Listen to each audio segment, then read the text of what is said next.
The great hall of Haven's central council gleamed under the soft light of 3 moons. Ambassador White Wings trembled as she floated toward the emergency meeting chamber. Her crystalline wings, usually sparkling with pride, now drooped with exhaustion and fear. Another colony had fallen to the swarm. This time, it was her home world. The council chambers were designed for comfort, with low gravity and temperature-controlled air that suited the delicate bodies of the Starlight Coalition species. But today, no one felt comfortable. The latest reports from the outer systems played on floating screens, showing scenes of destruction that made even the most seasoned counselors turn away. "We have lost contact with Colony 7, White Wings announced to the gathered representatives. Her voice, though soft like all her kind, carried the weight of billions of lives. "The swarm has adapted to our defensive systems. She paused, her wings shimmering with distress. They are learning faster than we can develop new protections." The chamber erupted in a chorus of musical tones, the sound of multiple species expressing their horror in their native languages. Council leader Bluestone, his crystalline form pulsing with deep indigo lights of concern, raised his energy field for attention. "In the last solar cycle, we have lost 3 major colonies," he stated, his translator converting his harmonic speech into standard coalition language. "Our most advanced weapons barely slow them down. The swarm's biological adaptations are outpacing our technological advantages."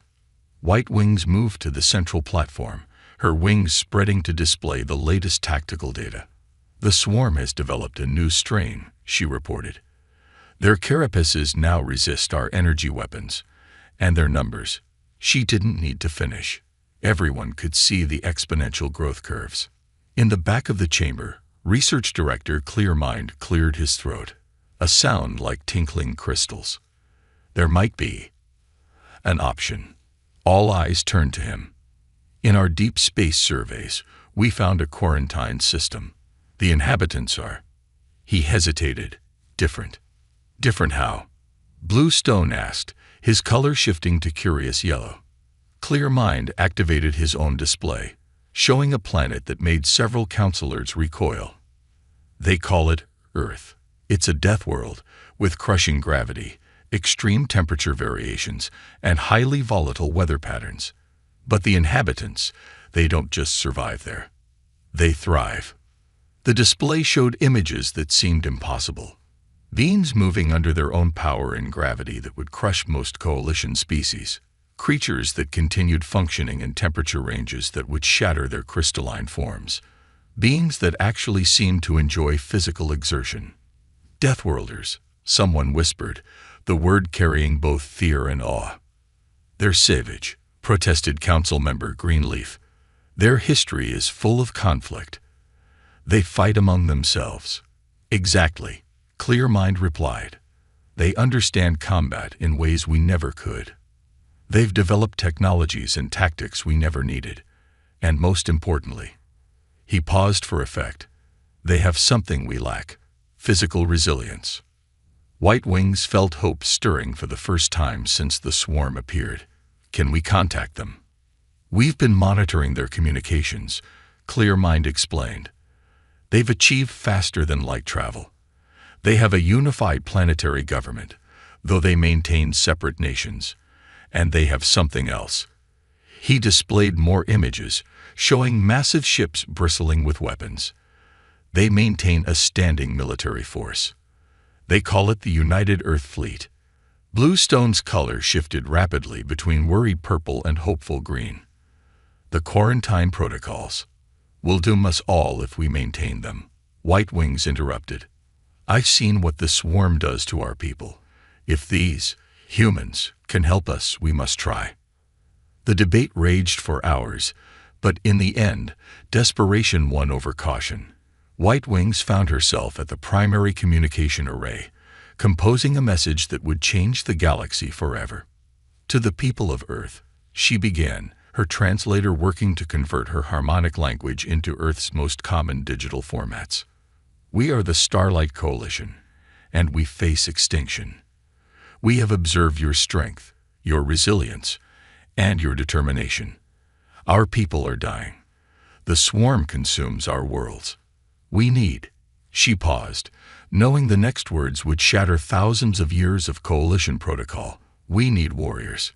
We need those who understand battle. We need humans. The message shot out across space, breaking every quarantine protocol the coalition had established. As White Wings watched it speed toward Earth, she wondered if she had just saved her people or doomed them to an even worse fate. They would soon find out. Captain Jack Stone stood at the window of Earth's orbital command center, his weathered face reflected in the reinforced glass. Below him, Earth spun lazily, its blue-green surface dotted with the lights of megacities. The message from space played again in his mind. Captain, his second-in-command, Lisa West, called from her station. The Security Council is ready.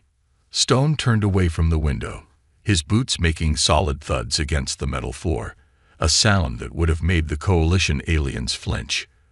The conference room was filled with military and political leaders from Earth's major powers, their faces illuminated by holographic displays showing the alien distress signal. Ladies and gentlemen, Stone began, his deep voice filling the room. What we're looking at is genuine. The deep space arrays have confirmed it. We are not alone, and someone out there needs our help. Admiral Thompson, a stern-faced woman with gray hair, leaned forward. The technological implications alone. These aliens have faster-than-light technology we could only dream of. With respect, Admiral, Stone replied, I'm more interested in why they're asking for warriors specifically. He gestured to the tactical displays. Their message mentions something called the swarm. Intelligence suggests they're losing colonies fast. The room erupted in discussion. Earth had only recently united after centuries of conflict. The United Earth Fleet was barely 5 years old, created to defend humanity against potential cosmic threats. Now, those threats have become real. The interesting part, Lisa added, bringing up new data, is their description of Earth as a death world. Their normal gravity is 1/3 of ours. Their atmospheric pressure is half of what we consider comfortable. To them, we're practically superhuman. Stone couldn't help but smile. Humanity had always wondered if they'd be the primitives when they met alien life. Instead, they were being called as saviors. The fleet is ready, he stated, pulling up images of Earth's most powerful ships. The UEA's Thunderchild, his own command, led the list. We've been running first contact drills for decades. We never expected it to be like this, but we're prepared. President Garcia, attending via hologram, spoke up. Captain Stone, your record in the Pacific conflict makes you our best choice to lead this mission. But remember, this is still first contact. We need warriors, yes, but we also need diplomats. That's why I've already selected my crew, Stone responded. He brought up personnel files. Lisa West, my XO, has degrees in xenobiology and diplomatic relations. Our chief engineer, Tom Miller, can adapt our technology to work with alien systems. And Commander Helen Reed's Marines are the best-trained first response team we have. The next few hours were a blur of preparation. The United Earth Fleet mobilized with an efficiency that would have impressed even their alien observers. 20 ships, led by the Thunderchild, were made ready. Each vessel was a testament to humanity's martial history, powerful, heavily armored, and built to withstand conditions that would tear apart the Coalition's vessels. In his quarters aboard the Thunderchild, Stone reviewed the alien message one last time. The fear in the alien ambassador's translated voice was clear. Whatever this swarm was, it had terrified a civilization far more technologically advanced than Earth. Captain to the bridge. Lisa's voice came over the intercom. Final preparations are complete. Stone took one last look at Earth through his window. 10,000 years of human evolution on a world that would kill most alien species had prepared them for this moment. They were stronger, tougher, and more resilient than the Coalition species. Maybe that's exactly what the galaxy needed right now. All ships, this is Captain Stone, he announced over the fleet-wide channel. We're about to make history. Humanity's first faster-than-light jump will take us straight into a war. But we're not going to fight for conquest or resources. We're going because someone asked for help. And that's what humans do. The fleet's engines hummed to life, creating a sound that would have been painful to coalition ears, but was music to human ones. As the countdown began, Stone thought about the desperate aliens waiting for their arrival. Fleet Command, this is Thunderchild. All ships report ready for jump. May God have mercy on the swarm, because humanity is coming. The stars blurred, and humanity took its first step into a larger galaxy. The Coalition's Haven space station was beautiful in a delicate way, like a soap bubble floating in space. As the human fleet dropped out of faster-than-light travel, the contrast was striking. The Earth ships were dark, angular, and powerful, their armor plates and weapon systems clearly visible. Ambassador White Wings watched through the station's observation dome as the human vessels approached. Her crystalline wings trembled slightly, not from fear, but from the sheer presence these ships projected. Behind her, other Coalition members whispered in their musical languages.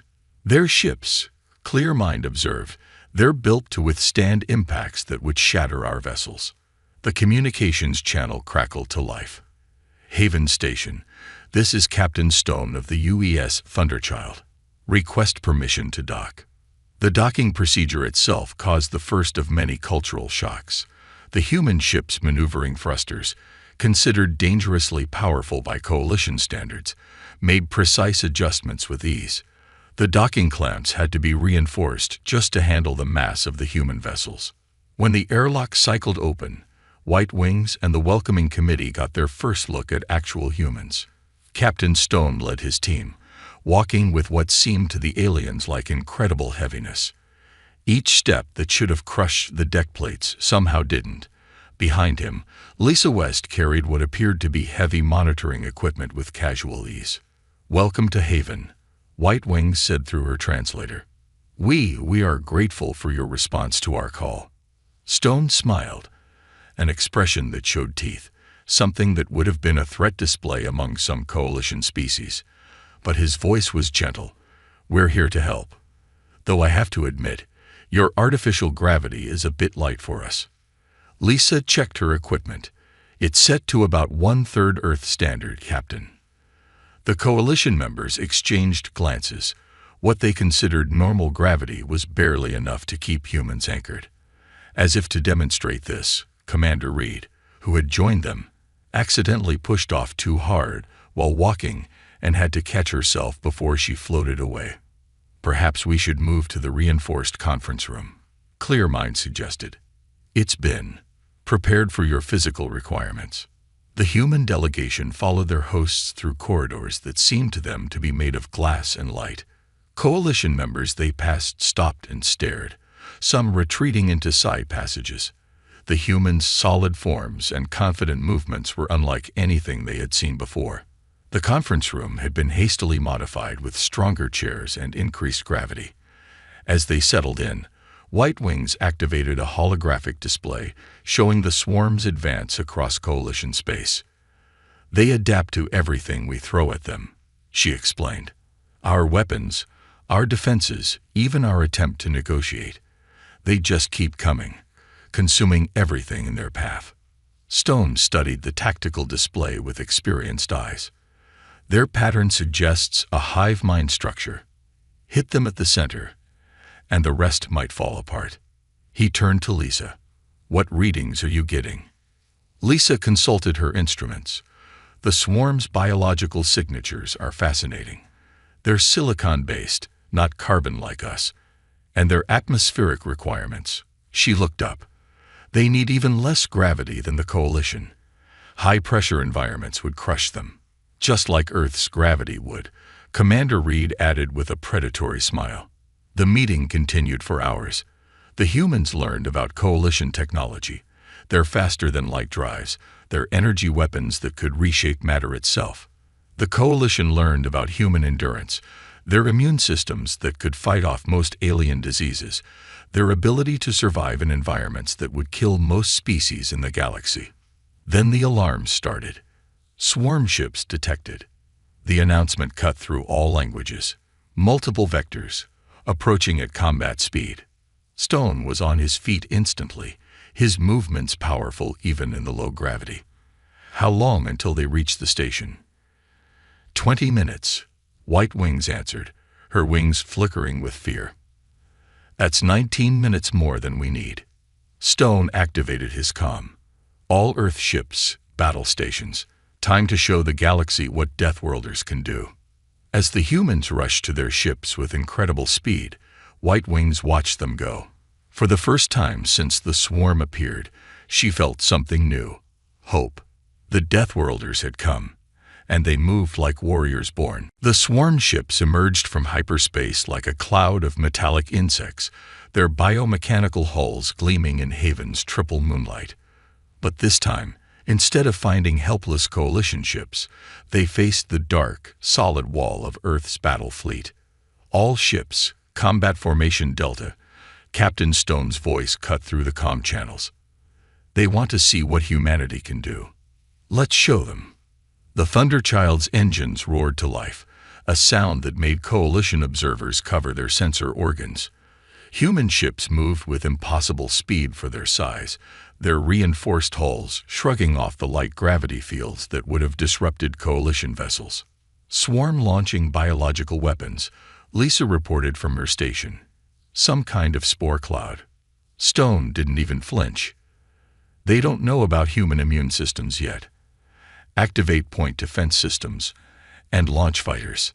The space around Haven lit up with combat. Earth fighters, piloted by humans who could withstand higher G-forces than either the coalition or swarm species, performed maneuvers that seemed to defy physics. The swarm's biological weapons, designed to dissolve coalition ships, splashed harmlessly against Earth vessels' reinforced hulls. Commander Reed's voice crackled over the comm. Captain, they've breached Haven's outer docks. Request permission to show them what Marine combat teams can do. Granted. Give them hell, Commander. Inside Haven Station, the contrast between species became even more apparent. The swarm warriors, evolved for light gravity environments, found themselves facing human Marines in powered combat armor. What should have been an easy conquest turned into a nightmare. Reed led her team through the station's corridors, their boots magnetized to compensate for the low gravity. Remember your training, she commanded. Short bursts, controlled movements. Don't break the station while breaking the enemy. The first group of swarm warriors they encountered learned about human combat capabilities the hard way. While coalition weapons had struggled to penetrate their natural armor, human ballistic weapons punched right through. The swarm's biological advantages meant nothing against beings evolved on a world with triple their gravity tolerance. "Ma'am," one of Reed's Marines called out, "they're releasing some kind of nerve gas." Reed checked her suit's readings and laughed.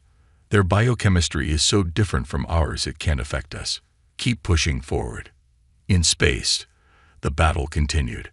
The Thunderchild's main gun spoke, each shot precisely calculated by Tom Miller's engineering team to avoid damaging Haven's delicate structure while still destroying swarm ships. The coalition observers watched in awe as human ships took hits that would have vaporized their vessels, yet continued fighting. "Their queen ship is pulling back," Lisa reported. "They're not used to enemies who can hurt them." Stone gripped his command chair. "Press the advantage. All ships, forward. Don't let them regroup." The swarm, facing real resistance for the first time, began to retreat. Their hive mind tactics, so effective against the coalition, fell apart against human unpredictability and resilience. Ships designed to dissolve coalition vessels couldn't breach human armor. Weapons meant to overwhelm alien nervous systems had no effect on human biology. On Haven Station, Commander Reed's team reached the main docking bay just as the last swarm boarders tried to escape. The Marines' accuracy in low gravity was devastating.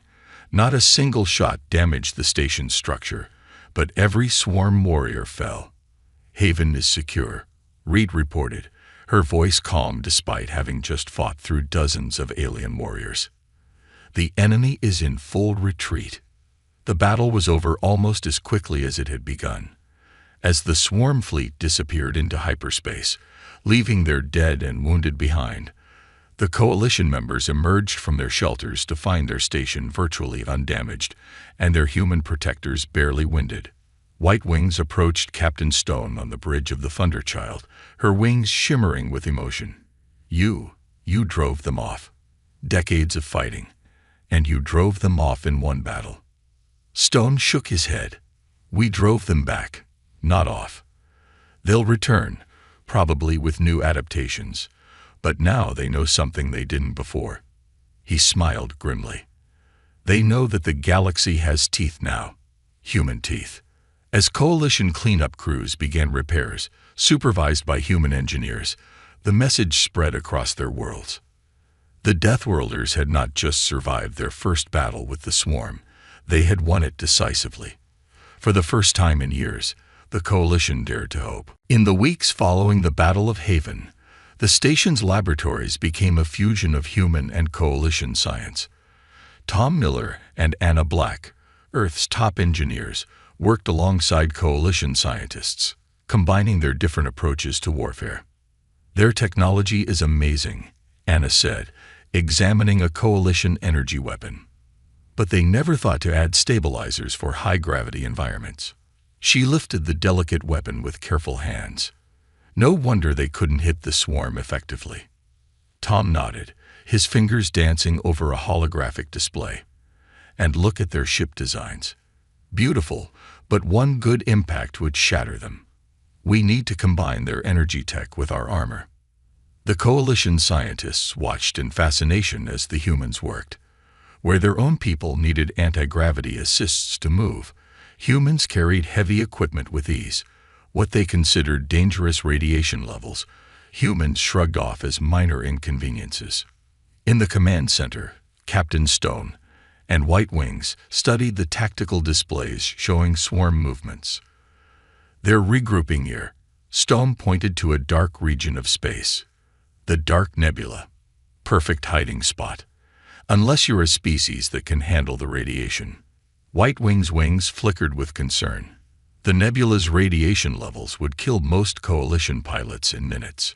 But not humans, Stone smiled. Our bodies evolved dealing with solar radiation on Earth. We can handle it long enough to strike. He turned to Lisa, who was analyzing swarm communication patterns. What have you found? They're like insects back on Earth, Lisa explained. They communicate through chemical and electromagnetic signals. But here's the interesting part. They're all connected to their queen. Break that connection. She let the implication hang. Commander Reed's Marines had spent the time training coalition security forces. In Haven's reinforced training rooms, she demonstrated human combat techniques modified for lower gravity. You don't need our strength, she explained to a group of crystalline warriors. You have advantages we don't. Natural armor, energy manipulation. You just need to learn to use them differently. The coalition forces learned quickly. What they lacked in physical power, they made up for in precision and natural abilities. Soon, mixed human coalition squadrons were running combat drills together. In the engineering bay, the first hybrid weapons rolled out. Coalition energy weapons mounted on human-designed stabilizing platforms. Armor plates infused with coalition crystal technology that could absorb and redirect energy attacks. We've cracked their biological code, Anna announced during a briefing. She displayed a complex molecular structure. The swarm uses silicon-based biology. They're tough in space, but they have a critical weakness. They can't handle sudden pressure changes. Tom stepped forward. So we've designed these. He revealed a rack of new weapons. Pressure bombs. They create localized high-pressure zones, harmless to humans and the coalition, but they'll crack swarm armor like eggs. The Coalition Council watched in amazement as humans transformed their defensive stations into forward bases. Where their species saw only dangerous environments, humans saw tactical advantages. The Dark Nebula's radiation will blind their sensors, Stone explained to the Council. But our ships can handle it. We'll strike through the nebula. hit their staging area, and find their queen. White Wings studied the battle plans. You intend to enter the nebula yourself. Even with your resistance, the radiation levels will be uncomfortable. Stone finished. But we can take it. That's what humans do. We endure. The combined fleet grew stronger each day. Coalition ships, now reinforced with human-designed armor, practiced formations alongside Earth vessels. Marine dropships carried mixed-species combat teams, each bringing their unique strengths to the fight. They're adapting their tactics, Lisa reported, monitoring swarm communications, but they can't adapt to what they don't understand. And they've never seen anything like us. In his quarters, Stone recorded a message to Earth Command. The swarm thinks they can win through evolution and adaptation, but they've never faced a species that thrived on adversity. Humanity spent thousands of years preparing for this without knowing it. Every war, every disaster, every hardship made us stronger.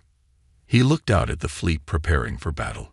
Human ships, dark and powerful, flew in formation with coalition vessels that now gleamed with reinforced armor. We're not just fighting for ourselves anymore, he concluded. We're fighting for a galaxy that needs what humanity has always had, the strength to face impossible odds and the will to win. The counterstrike was about to begin. The dark nebula lived up to its name. Purple-black clouds of radioactive gas swirled around the human coalition fleet as they pushed deeper into swarm territory. On the bridge of the Thunderchild, the radiation warning systems blinked constantly, but the crew ignored them.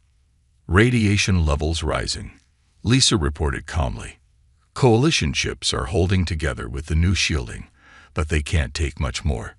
Captain Stone nodded. They don't need to.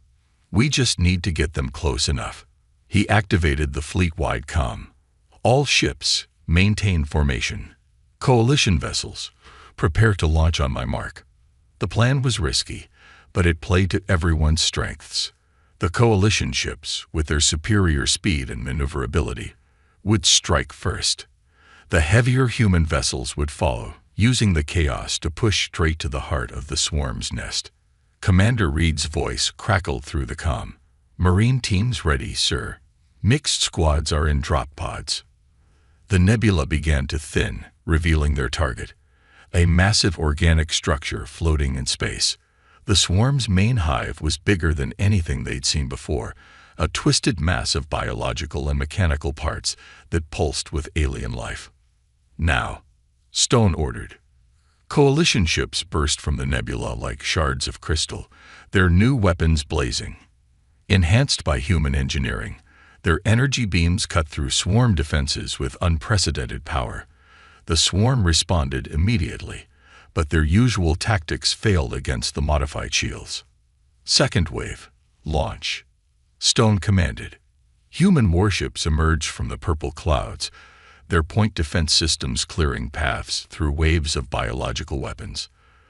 The Thunderchild led the charge, its reinforced hull shrugging off impacts that would have destroyed lesser vessels. Inside the drop pods, Commander Reed and her mixed-species assault team prepared for landing. Coalition warriors, normally too fragile for such missions, wore human-designed combat suits that protected them from both damage and their own anxiety about high-gravity combat. Remember your training, Reed told them. We each have our part to play. Hit them with everything we've got. The pods launched, streaking toward the hive structure. Some were hit by swarm fire, but most made it through. They crashed into the organic surface, and assault teams poured out into the alien environment. Pressure's twice what they're used to, Reed reported as her team secured their landing zone. They're having trouble moving, just like we planned. The swarm warriors they encountered were sluggish, struggling against the artificially high gravity produced by human devices. Their natural armor, evolved for the vacuum of space, cracked under the pressure. Coalition warriors, protected by their suits, used their natural energy manipulation abilities with deadly precision. On the Thunderchild, Stone watched the battle unfold. They're adapting, he noted as new forms of swarm ships appeared. But not fast enough. Tom, Anna, activate the pressure bombs. Throughout the battle zone, specialized weapons detonated. They created bubbles of intense pressure, targeting the swarm's silicon-based biology. Entire sections of the hive structure began to crack and fragment. Life signs converging ahead, Lisa reported. Has to be the Queen's chamber. But the radiation there. She hesitated. Sir, even humans can't survive that for long. Stone's expression hardened. We won't need long. All ships, focus fire on these coordinates. Clear us a path. The Thunderchild pushed forward, its engines straining. Around them, coalition ships provided covering fire with their enhanced weapons. Human vessels formed a protective wall, absorbing damage meant for their more fragile allies. Commander Reed, Stone called over the comm. Are you seeing what we're seeing? Affirmative. Reed's voice was tense but controlled. Queen chamber dead ahead. But sir, we've got maybe 10 minutes before the radiation kills us, even with our suits. Then we'll do it in 5, Stone replied. He looked at his crew, saw the same determination in their eyes that had driven humanity to survive on their harsh homeworld. All forces, commence final assault. Show them what Deathworlders can do. The combined fleet surged forward, coalition and human ships moving as one. At the heart of the swarm hive, something alien and ancient felt fear for the first time. The Deathworlders had brought not just their own strength, but had taught others to be strong too. The final battle for the galaxy had begun. The Queen's chamber was a massive organic sphere at the heart of the hive. Commander Reed and her mixed species team fought through waves of desperate swarm warriors to reach it. Behind them, the combined fleet held off reinforcements, human and coalition ships moving in perfect harmony. 5 minutes left in this radiation, Reed warned her team. The coalition warriors in their human-designed suits nodded. They had learned to trust human timing. The Queen herself was enormous, her silicon-based body crystalline and beautiful in a terrible way. She rose up as the attack team entered, her psychic screech making the coalition warriors stumble even through their protective gear. Now, Reed ordered. The team split up, each member playing to their strengths. Coalition warriors used their energy manipulation abilities to disrupt the Queen's psychic signals while human Marines deployed the pressure bombs. On the Thunderchild, Captain Stone watched through helmet cameras. All ships maintain the perimeter. Don't let any of them escape. This ends today. The Queen lashed out with weapons both physical and mental. But humanity's greatest gift to their allies had been teaching them how to endure, how to push through pain and fear. The coalition warriors held their ground alongside the Marines. 3 minutes, Lisa's voice crackled over the comm, radiation reaching critical levels. Reed reached the central control node. The Queen's transparent body showed her silicon-based organs, exactly where Anna and Tom's research had predicted. For Earth and Haven, she shouted, planting the final pressure bomb. The explosion was silent in space, but its effects were immediate. The Queen's crystalline form began to crack under the intense pressure. Her psychic scream of rage turned to one of fear as she experienced something the swarm had never known. Defeat. Full retreat, Stone ordered as the hive structure began to collapse. All ships cover the assault team's withdrawal.